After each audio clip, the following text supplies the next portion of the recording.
So I'd like to ask you all a question. What do you think of when you hear the term meaningful work? Is it your dream job?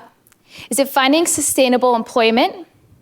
Or is it fulfilling a position that you know has the potential to change your life and the lives of others? At Akimbo, we all have our own personal stories and experiences of how work transformed our lives.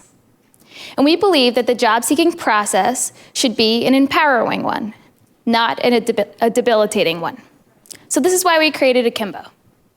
We really set out to ensure that all individuals have the opportunity to obtain meaningful work. We feel this is clearly very important. We don't frame it and look at it as just an economic right, but rather a very fundamental human right. So we've made it our mission to build a more inclusive workforce and really uplifting those populations that are facing some pretty significant boundaries to employment. So for example, we focus on LGBT youth, individuals with disabilities, the formerly incarcerated, veterans, any population that has been consistently marginalized by our current hiring system. So how do we do this? It doesn't sound like a small task.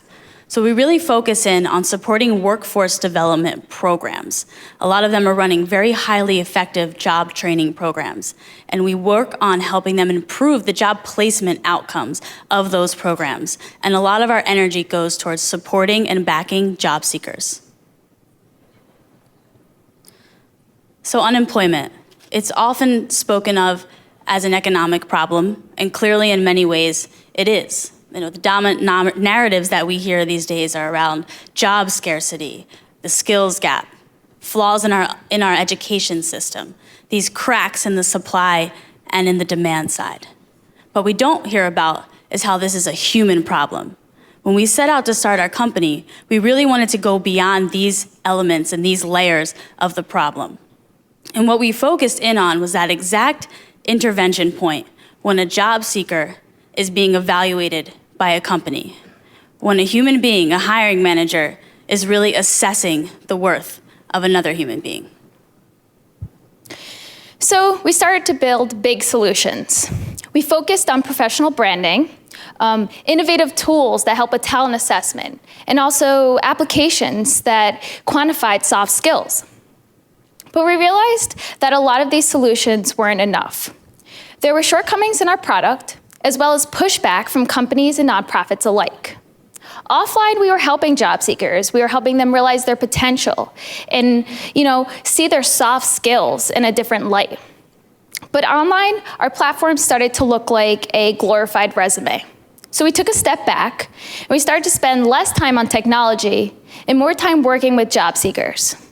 We realized that our product needed to be less of a digital service and more of a storytelling platform. It was these stories that we found had the real power. Stories were the vehicle that could break down these boundaries that have been up for a very long time and are seemingly impermeable, I'm sure, on many levels as we speak to them.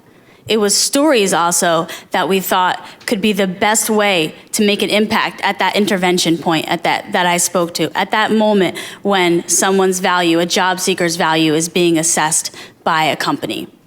So reclaim your story. It's a pretty powerful statement, one I like saying. But what do we really mean by that? So as Danielle spoke to, when we were out there offline, not thinking about our product, just talking to people and listening to their stories, what we realized was that in a way, by us saying to them, your story matters. We believe you have a place in the job market. It helped them to sort of reclaim ownership of their stories, especially the pieces of their stories that society and especially companies view as weaknesses, view as challenges, view as you don't belong in our company. We wanted to help them own those things and understand how it makes them even more so deserving of a spot in that company and possessing abilities that could truly contribute to doing something spectacular. So, in theme of today and this week, we'd like to point out that resilient people build resilient businesses. We spend a lot of time working with job seekers. We spend a lot of time working with nonprofits and workforce development programs across the US. We're currently working with a few, one being Goodwill here in San Francisco. And we've realized there's one prevailing characteristic in listening to the stories of these job seekers: resilience. So we look to empower them in different ways and give them resources that they've never had. We also look to engage a network of employers, to hire by example, to go past and go beyond hiring for diversity and hiring humans inclusively. And this is the challenge that really keeps us going, and the one that we are still trying to figure out. We need to help companies not just think of, let's fulfill a diversity policy. And by no means do we want them to think of, this is an ask to lower the bar on talent. And that is certainly not our framing and our words, but it's words that we've heard used by companies, and we've heard and we've read in the media as of this morning. Mm-hmm. And so I think our real task is to help companies see how these new forms of talent can enrich everything from their culture to their bottom line. And that's when the real change will start to occur. Okay, so I have to admit this is probably one of my favorite slides that I've ever had the opportunity to present. I mean, who wouldn't want to present this slide, right? So one time I was explaining to a friend in probably very boring terms what Akimbo does and what we were all about. And she listened and she processed it. And then she got really excited and she spit back to me and said, oh, that's really cool. So basically your job is to sort of rebrand the underdog.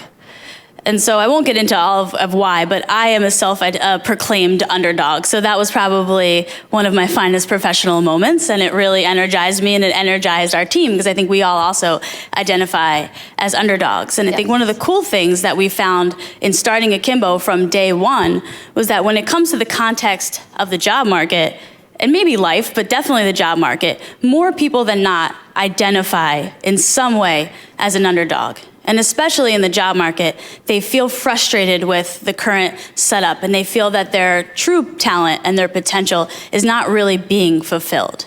And I think it's that unifying identity of the underdog, this movement of underdogs, that has really helped propel our company forward, beyond our product, beyond anything that we were developing tech-wise. It's really that energy around the underdog that has sort of set us apart.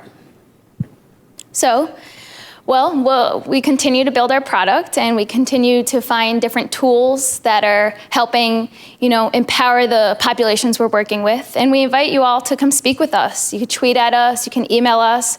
We're open to different conversations to hear your experiences, whether it's the job seeking experience or the hiring experience. So thank you. Thank you.